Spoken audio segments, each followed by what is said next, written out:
আমরা চলে আসলাম পার্ট 3-তে। তো আমি যে গত ভিডিওতে যে ইম্পর্টেন্ট কথাটা বলতে লাগছিলাম বা বলতে চাইছিলাম আপনাদেরকে, যে হ্যামার ক্যান্ডেল হোক আর ইনভার্টেড হ্যামার ক্যান্ডেল হোক আর সকল বুলিশ ক্যান্ডেল হোক, একটা বুলিশ ক্যান্ডেল যখন মেক করার পরে উপরে যে একটা হাই তৈরি হয়, ওই হাইটা ব্রেক আউট করা পর্যন্ত আপনাকে ট্রেড নেওয়াটা আপনার জন্য ঠিক হবে না। আমি আপনাদেরকে আশা করি এই যে বিষয়টা আমি আপনাদেরকে চার্টে দেখাবো, যে আপনি মনে করেন যে একটা হ্যামার ক্যান্ডেল পাইলেন বা একটা ইনভার্টেড হ্যামার ক্যান্ডেল, এই যে দেখেন এখানে দেখেন একটা ইনভার্টেড হ্যামার ক্যান্ডেল কিন্তু এখানে মেক করছে, এবং একটা ছোটখাটো ছোট টাইম ফ্রেমের একটা সাপোর্ট এরিয়াতে 1 আওয়ার টাইম ফ্রেমে একটা ইনভার্টেড হ্যামার মেক করছে। আমার এখানে ইনভার্টেড হ্যামারটার হাই কোথায়? এখানে, এই যে এটা হচ্ছে ইনভার্টেড হ্যামার ক্যান্ডেলের হাই। এই ইনভার্টেড হ্যামার ক্যান্ডেলটার হাইটা যখন ব্রেকআউট করবে, তখন যদি এন্ট্রি নেন, এটা হচ্ছে আপনার জন্য একটা সেফ এন্ট্রি এবং কনফার্মেশন এন্ট্রি। একটা ইনভার্টেড হ্যামার ক্যান্ডেলের পর এখানে মার্কেট ঘোরাঘুরি করতেছে, আপনি এন্ট্রি নিলেন, একটু পরে মার্কেট নিচে চলে যেতে পারে।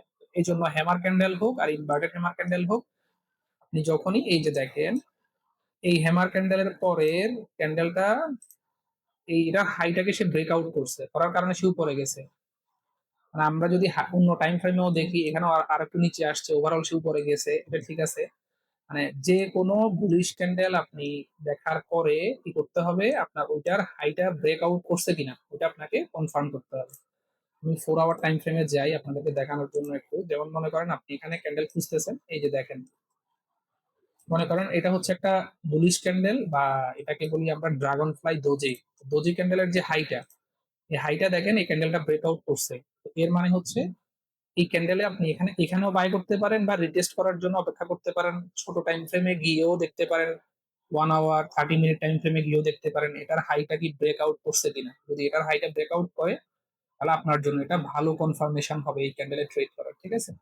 মানে এমন না যে আপনি একটা ক্যান্ডেলে ট্রেড করে আপনি সবসময় প্রফিটেবল, মানে প্রফিট করতে পারবেন, এটা কোনো ম্যাটার না। ম্যাটার হচ্ছে সিস্টেম ফলো করা।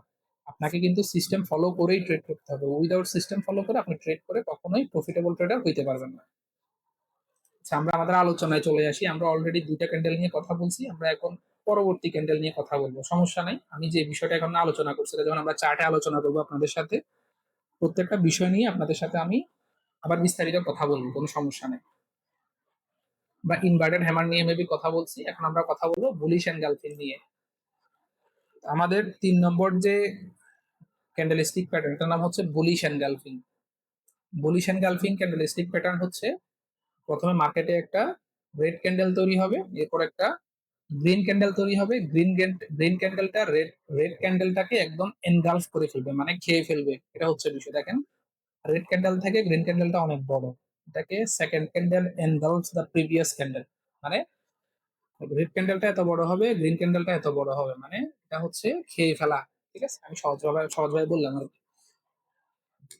তো আমাদের আগের যে দুইটা ক্যান্ডেল ছিল, হ্যামার এবং ইনভার্টেড হ্যামার, এগুলা কিন্তু যে কোনো কালারের হইতে পারে, সবুজও হইতে পারে, লালও হইতে পারে। কিন্তু বুলিশ এনগালফিং ক্যান্ডেল হচ্ছে আপনার এইভাবেই থাকবে, একটা লালের পরে একটা সবুজ, এভাবেই থাকবে, ঠিক আছে। এখন ওই দুইটা ক্যান্ডেল যে কোনো কালারের হইতে পারে, এটা আপনার মাথায় রাখবেন। আর এনগালফিং ক্যান্ডেল এভাবে হইতে হবে। এবং এনগালফিং ক্যান্ডেলের পরে আপনার কনফার্মেশন লাগে না, এটার হাইটা যখনই ব্রেকআউট করে তখনই আপনি ট্রেডে এন্ট্রি নিতে পারবেন।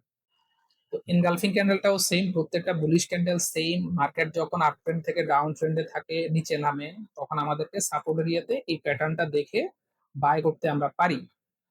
এনগালফিং ক্যান্ডেল কেমন, এখানে আমি লিখে রাখছি। বুলিশ এনগালফিং হলো একটি শক্তিশালী বুলিশ রিভার্সাল প্যাটার্ন, যা সাধারণত ডাউন ট্রেন্ডের পর দেখা যায়, মাঝে মাঝেও দেখা যায়, কিন্তু আমরা আমাদের এরিয়াতে এগুলো নিয়ে আমরা কথা বলবো। এই প্যাটার্নে প্রথম ক্যান্ডেলটি ছোট এবং বিয়ারিশ লাল, প্রথম ক্যান্ডেলটা ছোট হয় এবং লাল হয়, পরের ক্যান্ডেলটি বড় হয় এবং বুলিশ সবুজ হয়, যা পুরোপুরি প্রথম ক্যান্ডেলকে ঢেকে ফেলে।